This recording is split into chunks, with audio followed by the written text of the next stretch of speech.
Ֆիզիկական եւ հոգեկան առողջության հիմքում բժշկական գրագիտությունն է։ Ես առողջ եմ, երբ տեղեկացված եմ։ Ողջույն հարգելի ունկնդիրներ, հանրային ռադիոյի ուղիղ եթերում ենք, ես առողջ եմ հաղորդման շրջանակում, ձեզ համար առաջիկա 30 րոպեներին կաշխատեմ ես, Լուսի Քոչարյանը, այս կտրված եւ մի փոքր խռպոտ ձայնով ներողություն եմ խնդրում, սակայն չէի կարող բաց թողնել այսօրվա եթերը եւ ներկայացնեմ այն բոլոր վայրերը, տեղերը, որով մեզ կարող եք հետևել, դրանք են armradio.am կայքի on-line ռեժիմը, ինչպես նաեւ live stream-ը, տեսագրություն, ձայնագրությունները տեղադրվում են այս նույն կայքում, ես առողջ եմ բաժնում եւ իհարկե հրավիրում եմ Facebook-յան հարթակ հայատարգրված Հայաստանի հանրային ռադիո Facebook-յան էջը, այստեղ մեզ կարող եք նաեւ դիտել live stream-ի տարբերակով ու հարցեր թողնել մեկնաբանություններում, դիտարկումներ, ինչպես նաեւ ես դրանցից հետաքրքիրները կուղեմ մեր այսօրվա հյուրին, ներկայացնեմ ում հետ ենք զրուցելու ակնաբուժ եւ վիրաբուժ Կարինե Գրիգորյան, ողջույն բժիշկ։ Ողջույն, շնորհակալ եմ հրավերի համար։ Ես եմ շնորհակալ, մենք մեր շարքը այսպես արդեն շարքի է վերածվում ակնաբուժության եւ տեսողության հետ կապված ամենակարևոր խնդիրների մասին շարունակում ենք ձեզ հետ, որի համար շնորհակալ եմ, որովհետեւ այսպես լավ պաշար ենք հավաքում աչքի առողջության, տեսողության, վիրահատությունների վերաբերյալ եւ այսօր ոչ պակաս կարևոր թեմայի ենք անդրադառնալու, որի անունն է կերատոկոնուս, կարծում եմ Հայաստանում այն բավականին արդեն ծանոթ է, բավականին շրջանառվում է, որովհետև ինչպես պարզվում է հաճախ հանդիպող հիվանդություն է, հատկապես հայերի մեջ եւ ինչպես ասում են, այսպես հին ազգերի, եթե այդպես կարելի անվանել, հին ազգերի մոտ, քանի որ այն գենետիկ եւ անդադար ինքն իրեն վերարտադրող հիվանդություն է, ավելի մանրամասն ձեր կողմից հիմա ինֆորմացիան կստանանք եւ փորձելու ենք այսօր հասկանալ ժամանակակից ակնաբուժությունը, ակնաբուժական վիրահատությունները, ինչ մեթոդներ են առաջարկում այս վտանգավոր, իրականում բավականին վտանգավոր հիվանդության տակից դուրս գալու համար, սակայն սկզբում ներկայացնենք առհասարակ ինչ է կերատոկոնուսը եւ ինչպես է այն դրսեւորվում։ Լուսի ջան, շատ կարևոր է, որ հանրությունը տեղեկացվի կերատոկոնուսի վաղ ախտորոշման եւ բուժման նորագույն մոտեցումների մասին։ Կերատոկոնուսը դա եղջերաթաղանթի ոչ բորբոքային դեգեներատիվ պրոգրեսիվող հիվանդություն է, որի հիմքում ընկած է եղջերաթաղանթի կոլագենային կառուցվածքային թուլությունը։ Այն բերում է էկտազիայի եղջերաթաղանթի, այսինքն արտափքման, ասիմետրիկ կոնի ձևավորման, գմբեթի ձևավորման եւ եղջերաթաղանթի բարակեցման, որի պատճառով պացիենտը սկսում է կորցնել իր տեսողությունը վատանում է։ Իհարկե սկզբնական փուլերում, վաղ փուլերում տեսողությունը կարող է չվատանալ, ասիմպտոմ ընթանալ կերատոկոնուսը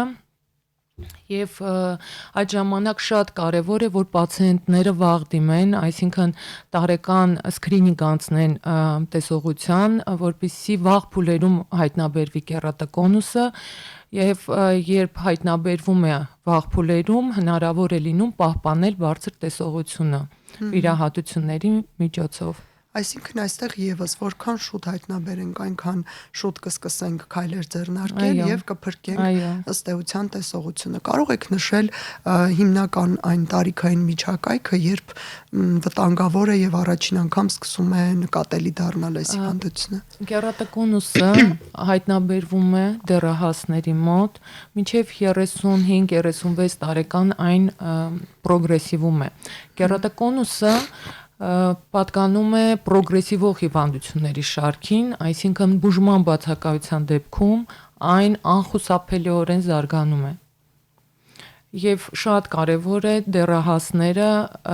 անցնեն տարին մեկ անգամ հետազոտություններ, որպեսզի իրենց մոտ վաղ հասակում հայտնաբերվի, երբ դեռ զգալի տեսողության անկում չի գրանցվել։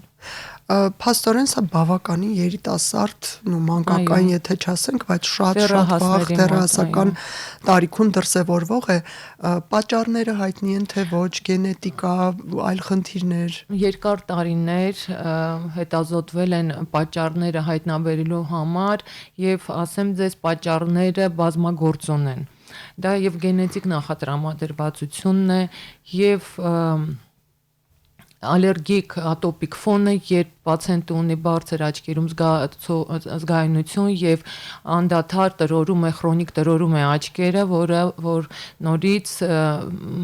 համարվում է շատ ռիսկային, հա։ Նաեւ մատրիքսի, եղջերաթաղանթի մատրիքսի մետալ պրոտեինազների ակտիվացումը բերում է կոլագենի քայքայման արագացմանը, օքսիդատիվ ստրեսը, հորմոնալ այդ դեռահասների մոտ հորմոնալ փոփոխությունները, եւ այս բոլոր գործոնները ազդում են եղջերաթաղանթի վրա եւ թույլատնում են եղջերաթաղանթի կառուցվածքային ամրությունը եւ առաջանում է արդեն կերատակոնը։ Այդ դուք նշեցիք երկրորդ անգամ կոլագեն բառը, մենք կոլագենը այլ տեղից գիտենք ավելի շատ երիտասարդ մնալու, այսպես հաբերով ենք ընդունում կամ այնպիսի սնունդ, որտեղ կոլագեն կա, աչքում այն որտեղ է եւ ինչ դեր է կատարում։ Դա մանրաթելերն են, հա, եղջերաթաղանթի, որոնք որ կոչվում են այդտենց։ Եվ նրանք փաստորեն ապահովում են ամրությունը, սնձանյութի դեր են կատարում ինչ որտեղ։ Իրանք մանրաթելերը, իրանք եղջերաթաղանթի նորմայում ամուր են եւ երբ այս գործոնները ազդում են, նրանք թուլանում են եւ սկսում է եղջերաթաղանթը արտափքվել, բարակել, որի հետևանքով առաջանում է արդեն ասիգմատիզմ, անկանոն ասիգմատիզմ եւ սա բերում է տեսողության վատացման։ Ես ասեմ, որ ինչպես է նաև կերատոկոնուսը ախտորոշվում, հա, ոսկե ստանդարտը համարվում է եղջերաթաղանթի կերատոտոպոգրաֆիան, հատկապես պենտակամ ապարատով կամ առաջնային օսիցին։ Եվ գոյություն ունեն տարբեր փուլեր կերատոկոնուսի, վաղ փուլը, ֆրուստ փուլը կարող է ասիմպտոմ ընթանալ եւ պացիենտը գանգատներ առանձնապես չունենալ։ Բայց այդ փուլում երբ հայտնաբերվում է, ես ինչպես նշեցի, հնարավոր է լինում պահպանել բարձր տեսողությունը։ Առաջի, երկրորդ, երրորդ ստադիայում արդեն ասիգմատիզմը պրոգրեսիվում է, զարգանում է եւ տեսողությունը զգալի նվազում է։ Սրությունը նկատի ունենք, այսինքն մարդն ուղղակի վատ է տեսնում, թե էլի վատ տեսնել, աղավաղված է տեսնում, լույսի շուրջահալո էֆեկտներ, լուսափսակներ է տեսնում եւ այդ փուլերում ես ուզում եմ նշել, որ վաղ փուլից սկսած, երբ կերատոկոնուսը, այսինքն դրվում է ախտորոշումը, դա կլինի ֆրուստ ստադիա փուլ կամ լինի 1, 2, 3 ստադիա, կատարվում է cross-linking։ Նախ ասեմ, որ բուժումը կերատոկոնուսի ունի 3 ուղղվածություն։ Դա կանգնեցնել զարգացումը կերատոկոնուսի, վերականգնել եւ կայունացնել, հա, կանգնեցվում է կերատոկոնուսը cross-linking վիրահատության միջոցով, դա այդ վիրահատությունը ունի 20 տարիների պատմություն եւ բարձր արդյունավետություն։ Դեռ պահպանում է իր ոսկե ստանդարտ կոչվածը, շատ արդյունավետ վիրահատություն է, որը թույլ է տալիս չհասնել եղջերաթաղանթի փոխպատվաստման, քանի որ 4-րդ ստադիայում երբ արդեն ունենք եղջերաթաղանթի բարակեցում, պղտորում եղջերաթաղանթի, արդեն անխուսափելի է 4-րդ ստադիայում պետք է լինում կատարել փոխպատվաստում եղջերաթաղանթի դոնորային եղջերաթաղանթի միջոցով։ Ձեզ ասեմ, որ վերականգնել տեսողությունը վաղ փուլերում, լավացնել տեսողություն հնարավոր է նաև կոնտակտային լինզաների միջոցով, տորիկ կամ սկլերալ լինզաների միջոցով։ Իսկ արդեն երբ զարգանում է կերատոկոնուսը, միջև 4-րդ ստադիա հասնելը, հնարավոր է եղջերաթաղանթային ստրոմալ ռինգերի կիրառումը, դա հատուկ օղեր են, բարձր կենսա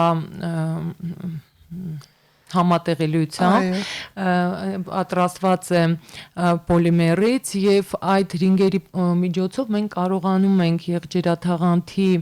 օպտիկական զոնդան մոդելավորել եւ իջեցնել առաջացած ասիմետրիան եղջերաթաղանթի, այսինքն աստիգմատիզմը վերացնել։ Այդ ռինգերը բազմազան են, դա կան ինտակս, կերարինգ, ֆերարինգ։ Կերարինգի մասն ենք շատ ավելի դա այո, այդ ռինգերն են, այո, որոնք որ բավականին նորից լավ արդյունքներ են գրանցում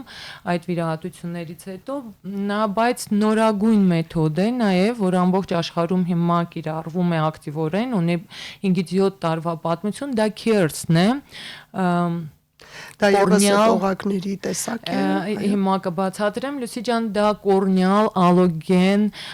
ինտրաստրոմալ ռինգեր են, ես ասեմ դա ինչ է, դա բառերի հավաքածու է, մի փոքր պետք է բացատրեմ։ Դա դոնորային հյուսվածք է, որը այո, բնական դոնորային հյուսվածք է, որը որ տեղադրվում է նույնպես եղջերաթաղանթի հաստության մեջ եւ ունի ավելի բարձր կենսահամատեղելիություն եւ այստեղ ռիսկերը շատ քիչ են էկտրուզիա, այսինքն տեղաշարժի այդ օղի եւ նա ավելի բնականon ուղում է եղջերաթաղանթը եւ բավականին արդյունավետ է Ինչ նյութից է այն ստացված, դուք ասացիք, որ բնական է, կոնկրետ։ Բնական, այսինքն մարդու եղջերաթաղանթը, դոնորային եղջերաթաղանթն է օգտագործվում։ Ինչպես են վերամշակում, դա ինչպես են ստանում օղակ, շատ հետաքրքիր փուլ է անցնում, ասեմ ձեզ, որ ինքը տեսք ունի գրեթե նույն ռինգի օղի արհեստական այդ պոլիմերից պատրաստած օղի, որտեղ ինքը անցնում է մի շարք փուլեր եւ երբ իրան տեսնում ես ինքը շատ ամուր է եւ ուղղակի երբ որ աչքի հաստության մեջ եղջերաթաղանթի հաստության մեջ ինքը արդեն խոնավանում է ինքը ընդունում է նաեւ եղջերաթաղանթի տեսքը Հա, սա դրա առավելություններից է Հայաստանում կա եկել է թե ոչ այս հրաշալի տարբերակը Ես ուզում եի նշել, որ աշխարհում ամեն տարի նոյեմբերի 10-ին նշվում է World Keratoconus Day, դա համաշխարհային կերատոկոնուսի նվիրված օր է, երբ ամբողջ աշխարհում կազմակերպվում են տարբեր գիտաժողովներ, միջոցառումներ, որ հանրությունը տեղեկացված լինի կերատոկոնուսի վաղ ախտորոշման մասին, նաև նորագույն այս բուժման հնարավորությունների մասին, եւ այս տարի նույնպես իրականացավ այդ գիտաժողովը Աչքի առողջության ինստիտուտում, արդեն թվով 4-րդ գիտաժողովն է, որը նվիրված է կերատոկոնուսին Այդ գիտաժողովին մասնակցում են արտերկրից եւ Հայաստանից առաջատար մասնագետներ կիսվում են իրենց փորձով ամենատարբեր կլինիկաներից այո տարբեր կլինիկաներից եւ այս տարի ներկայացվեց այդ CARES մեթոդի վետլաբ կազմակերպվեց Աչքի առողջության ինստիտուտում, որտեղ մասնագետները հնարավորություն ունեցան աշխատել բիոմատերիալով եւ մեր մասնագետները արդեն տիրապետում են այդ մեթոդին։ Շուտով փաստորեն այն կսկսի արդեն լայն պրակտիկա դեր կգտնի։ Այո, կիրառվել Հայաստանում։ Հեռանկարներն ինչպիսին են, ինչ է կարծում այն կարդարացնի իրեն, ինչպես օրինակ կերարինգերը քանի տարի արդեն արդարացված է արդյունքը այդ հատության, որտեվ կատարվում է արդեն 5-ից 7 տարի ամբողջ աշխարհում եւ արդյունքները շատ լավն են, շատ փայլուն են։ Բժիշկ դուք նշեցիք, որ 3 փուլով է կատարվում ըստ էության բուժումը կերատոկոնուսի, դա կանգնեցումն է, զարգացման ստոպն է, այո, եւ հետո կայունացումը, երրորդը Ինչ նշեցիք լավացումը, հա, ոնց որ տեսողության լավացումը։ Ոչ, առաջինը կանգնեցնել, վերականգնել, այսինքն վերականգնել վնասված վիճակները։ Հիմա այս օղակների կիրառումը այստեղից որ մեկին է վերաբերում։ Վերականգնում եւ կայունացում, այսինքն տեսողությունը լավացնում է նաեւ։ Նշանակում է արդյոք սա որ cross-linking-ը անխուսափելի է պետք է կատարել, հետո պետք է կանգնեցնել զարգացումը, քանի որ այո կերատոկոնուսը պրոգրեսիվ հիվանդություն է առանց cross-linking-ի այն պրոգրեսիվելու է եւ տեսողության վատացում հասնելու ենք մինչեւ փոխպատվաստման նաեւ ուզում եի ասել փոխպատվաստման հա ձևերը վիրահատության հիմա կիրառում են շերտավոր փոխպատվաստում դա կերատոկոնուսի ժամանակ DALK մեթոդն է դա deep anterior-lamillar keratoplasty որի ժամանակ պացիենտի էնդոտելը մնում է եւ եւ դա ինչով է առավել, որ հետագայում այդ եղջերաթաղանթի դոնորական եղջերաթաղանթի մերժում չի լինում, հա։ Իսկ եթե հնարավոր չի լինում անել այդ DALK մեթոդը, այդ դեպքում արդեն բոլոր շերտերն են փոխպատվաստվում, կոչվում է penetration keratoplasty։ Մեր երկրում այդ փոխպատվաստման հումքը, այսպես ասած, որտեղից է ստացվում։ Մենք հիշում եմ 10 տարի առաջ խնդիր ունեինք, հիմա մենք բերում ենք արտերկրից, պատվիրում ենք արտերկրից,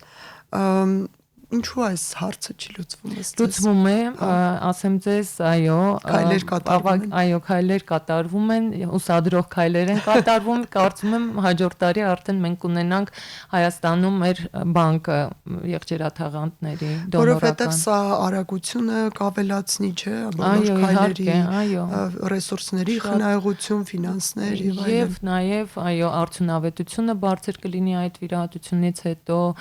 քանի որ ճանապարհ չի անցնելու երկար, շատ անհրաժեշտ է, քանի որ շատ մարդիկ են սպասում այդ եղջերաթաղանթներին, որոնք թույլ կտան իրենց նորից լավ տեսնել։ Ինչ է կարծում տոկոս այն մարդկանց, ովքեր հասնում են ի վերջո ցավոք սրտի փոխպատվաստման տարիների ընթացքում նվազում է, թե մենք դեռ խնդիր ունենք այս Cross-linking-ը շատ հեղափոխական դարձավ կերատոկոնուսի բուժման մեջ, քանի որ այն արդեն, եթե վաղ ախտորոշվում է, կանգնեցնում է եւ գրեթե 4-րդ ստադիայի չի հասնում կերատոկոնուսը, որի դեպքում արդեն անհրաժեշտություն է լինում փոխպատվաստման։ Մենք հարց ունենք լսարանից, արդյոք կարիք է լինում cross-linking-ի երկրորդ անգամ կատարել։ Հազվադեպ, ցավոք հազվադեպ, եթե ագրեսիվ կերատոկոնուս է, այսինքն դա յուրաքանչյուր մարդու ինդիվիդուալ օրգանիզմից է կախված, երբեմն պետք է լինում, կրկնել, բայց դա շատ հազվադեպ է լինում։ Եվս մի հարց, այսօր շատ ակտիվ է լսարանը, արդյոք մոտակա ապագայում կհայտնաբերվեն կամ կստեղծվեն հաբեր, կաթիլներ կամ ոչ ինվազիվ միջոցներ կանգնեցնելու համար կերատոկոնուսը, ինչ է հուշում գիտությունը։ Գիտությունը հուշում է, որ հիմա էլ փորձեր են կատարվում եւ հնարավոր է, լինի արդեն Ինչ իմանանք, չէ, ամեն ինչ սպասելի է։ Տրավմատիկ ավելի մոտեցում։ Եվ նաև մեզ խնդրում են նշել cross-linking-ի տևողությունը եւ ցավազգայունությունը, հետվիրահատական փուլը բարդ է թե ոչ, կարող եք այս մասին պատմել։ Կերատոկոնուսը cross-linking-ը լինում է տարբեր ձևերի, epi-on, epi-off եւ նաեւ accelerating կերատոկոնուս cross-linking ներողություն եւ accelerating նշանակում է, որ ինքը արագացված մեթոդ է։ Սովորական cross-linking-ի տևողությունը 1 ժամ է, այն կատարվում է տեղային անցկայացմամբ կաթիլի միջոցով, իսկ accelerating կերատոկոնուսը դա ավելի cross-linking-ը կատարվում է ավելի արագացված, ինչպես եւ անունն է հուշում։ Տուժում է այստեղ արդյունավետությունը, որակը կատարման։ Ոչ, բոլորովին, ոչ, նույն արդյունավետությունն է, ուղղակի ավելի արագացված է, որը որ պացիենտի համար շատ ավելի հարմար է։ Կան հանրության խմբեր, ովքեր կարող են պետպատվերով կամ ինչ-որ անվճար մեխանիզմով օգտվել cross-linking-ից։ Cross-linking-ից ոչ, բայց կարծում եմ հաջորդ տարվա մեջ միգուցե ինչ-որ փոփոխություններ կլինեն։ Չեմ կարող հստակ ասել հիմա։ Կարծում եմ արդեն ժամանակն է, որովհետև սա հստակ բերում է տեսողության կորստի եւ ավելի բարդ վիրահատության, որն է եղջերաթաղանթի փոխպատվաստումը եւ կարծում եմ որոշ խմբեր հանրության պետք է որ տեղավորվեն պետպատվերի շրջանակում, մեզ խնդրում են նաև այդ օղակների տեղադրման արդյունավետության մասին խոսել, այսինքն որքան տարի է ծառայում, պետք է լինում փոխել թե ոչ, ինչ ցուցումներ կան տեղադրելուց հետո։ Ռինգերը, եթե խոսում ենք այդ ստրոմալ ռինգերի մասին, ոչ թե քեյերսների մասին, նոր տարբերակի բնական ավելի։ Քեյերսները ես նշեցի, որ ավելի կենսահամատեղելի են եւ իրանք նվազեցնում են էկտրուզիա, այսինքն տեղաշարժվելու ռիսկերը այդ վիրահատության ժամանակ, իսկ ռինգերը իրանք երկու մեթոդն էլ բավականին արդյունավետ են, այո, տեսողությունն են լավացնում, նաեւ կանգնեցնում են զարգացումը հետագա կերատոկոնուսի, բայց երբեմն էլի հազվադեպ, բայց լինում է անհրաժեշտություն, երբ այդ օղերը պետք է լինում հանել եւ փոխել ուրիշ ռինգով կամ եթե չի ընդունում օրգանիզմը այդ ռինգերը, պետք է լինում հեռացնել։ Հնարավոր է կանխատեսել այս արդյունքը, թե դա բժշկի պրոֆեսիոնալիզմից չի կախված, այլ օրգանիզմից միգուցե միայն։ Այո։ Իսկ որքան են արժեքով եւ վիրահատության արագությամբ տարբերվում այս երկրորդ նոր տիպի ռինգերը նախորդներից։ Քիորսների արժեքները դեռ չեմ կարող ասել, որտեվ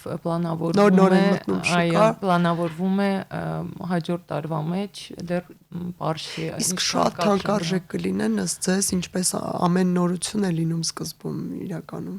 Չեմ կարող պատասխանել հստակ։ Մենք անհամբեր ենք, նոր բան է եկել Հայաստան եւ փորձում ենք կանխատեսել, թե որքան կարժեն է։ Եկեք նաեւ հետվիրահատական շրջաններից խոսենք, ինչ որ հատուկ խնամքի կարիք, բժշկի հետ կապ, այցեր, պրոցեդուրաներ, ինչ է արվում։ Կարող ենք նախ քրոսլինքինգի մասին խոսել, հետվիրահատական, հետո նոր ռինգերի։ Քրոսլինքինգը կատարելուց հետո պացիենտը հաջորդ օրն է մոտենում բժշկին եւ մեկ շաբաթ չէ, 3-4 օր հետո, երբ արդեն այդ էպիօֆի դեպքում, երբ վերին շերտը էպիտելին եղջերաթանթի հեռացված է լինում, այն 3 օրում վերականգնվում է եւ մինչ վերականգնվելը տրվում է կոնտակտային ծրոյական ոսպնյակ, որը 3 օր հետո հեռացվում է աչքի վրայից եւ պացիենտը այդ ամբողջ ընթացքում մոտ 1 ամիս կաթիլներ է օգտագործում, խոնավեցնող եւ հակաբորբոքային կաթիլներ։ Իսկ տեսնում է այդ ընթացքում։ Այո, իհարկե, գուցե մի քիչ բխտոր, որը 1 ամսվա ընթացքում աստիճանաբար արդեն լավանում է տեսողությունը, նաեւ կուզեի կիսվել վերջին պացիենտը, որը դիմել էր այս վերջերս թարմ է ուղակի համար հիշեցի, պացիենտը 1 տարի առաջ հետազոտվեց, հայտնաբերվեց կերատոկոնուսի առաջին ստադիա, պացիենտի այդ աչքում տեսողությունը մոտ 40% էր, սովորաբար բոլորին զգուշացվում է, որ քրոսլինքինգը կատարվում է ուղակի ամրացնելու համար եղջերաթաղանթը եւ ակնկալել լավ տեսողություն պետք չէ, այսինքն չի կատարվում տեսողությունը լավացնելու համար, սակայն այս պացիենտի մոտ դիտվում էր 100% տեսողություն վիրահատությունից հետո, որ ինձ համար շատ ուրախալի էր։ Տրամաբանական կարող է լինել։ Այո, իհարկե տրամաբանական է, քանի որ այդ վիրահատության ժամանակ նաև հնարավոր է այդ գմբեթը, որը գոյացել էր, ասիմետրիկ, ինքը տափակի եւ այդ ասիմետրիան քչանալով բերի ասիգմատիզմի նվազմանը եւ տեսողության լավացում դիտվի, բայց դա շատ հազվադեպ է լինում, այո, որտեղ այդ վիրահատությունը կատարվում է միայն եղջերաթանթը ամրացնելու համար, ոչ թե տեսողությունը լավացնելու համար։ Լավ, փաստորեն այդ վիրահատության ընթացքում ինչ որ տհաճությունները կամ անհարմարությունները 1 ամիս անց արդեն անգամ 3-4 օր հետո է վերանում, այո։ Իդեպ ես նկատեցի, որ փաստորեն ստացիոնար հիվանդանոցում պարկելու մնալու կարիք էլ չկա։ Այո, ոչ ոք չեն մնում, դա կատարվում է ամբուլատոր պայմաններում եւ պացիենտը գնում է տուն։ Երբեմն որովհետեւ սա էլ վախեցնում է նախապես չգնամ, որովհետեւ հիմա էլ պարկելու եմ հիվանդանոց, մարդիկ անմիջապես վիրահատությունից հետո պացիենտը գնում է տուն։ Եկեք օղերի տեղադրման հետ վիրահատական շրջանի մասին էլ խոսենք, այստեղ ինչ է կատարվում։ Նմանատիպ է, նորից պացիենտը նույն ընթացքն է, ինչպես քրոսլինքինգի ժամանակ, ուղղակի քրոսլինքինգից հետո արցունքահոսություն, տենց այրոցի զգացողություն, լուսավախություն է լինում, ավելի արտահայտված, քան ռինգերի տեղադրումից հետո։ բայց միևնույն է այդ ռինգերը տեղադրվում են անմիջապես cross-linking կատարվում է, կանգնեցվում է, հա, զարգացումը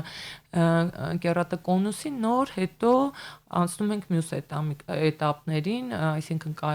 կայունացնում ենք, հա, եւ վերականգնում ենք տեսողությունը։ Իդեպ տեսողության վերականգնում ասելով մենք նկատի ունենք այդ հատուկ լինզաների կիրառումը, թե այլ վիրահատություն միգուցե։ Տեսեք, այո, դրվում են վաղ փուլերում տորիկ լինզաներ եւ սկլերալ կոնտակտային լինզաներ, բայց կերատակոնուսի վաղ փուլերում ամրացնելուց հետո կերատակոնուսը հնարավոր է լինում նաեւ լազերային կորեկցիա կատարել, եթե իհարկե եղջերաթաղանթի հաստությունը թույլ է տալիս մեզ շտկել ամբողջությամբ ռիֆրակցիան։ Գիտեք, արդեն շատ երկար տարիներ է կատարվում եւ այո, այնտեղ շատ ռիֆրակցիան է հաշվի առնվում, եղջերաթաղանթի հաստությունը, մենք ունենք աթենքի պրոտոկոլ, որով եւ առաջնորդվում ենք, դա ոչ միայն մենք, այլ ամբողջ աշխարհում այդ պրոտոկոլին հետևում են։ Ինչ է արվում, եթե այսպես ասած եղջերաթաղանթի հաստությունը, հա, այդպես ենք նշում, չի հերիքում, չի բավականացնում, արդյոք սա նշանակում է, որ վերջել տեսողությունը հնարավոր չէ։ Չէ, այդ ռինգերը, որ տեղադրվում է, իրանք նույնպես լավացնում են տեսողությունը։ Եվ մարդկանց հաճախ հետաքրքրում է, եթե այս բոլոր քայլերը իրականացվում են, արդյոք նշանակում է, որ վերջ մենք հաղթահարեցինք կերատակոնուս կոչվող հիվանդությունը։ Ես կարող եմ վստահ ասել, որ անգամ օրինակ բերեմ, որ շուրջ 10 տարի առաջ, 12 տարեկան աղջկա մոտ հայտնաբերեցի կերատակոնուսը եւ cross-linking անելուց հետո պացիենտկան արդեն 10 տարի անգամ ավել ինձ մոտ հսկվում է եւ ունենք կայուն տեսողություն, այսինքն կերատակոնուսը կայունացված է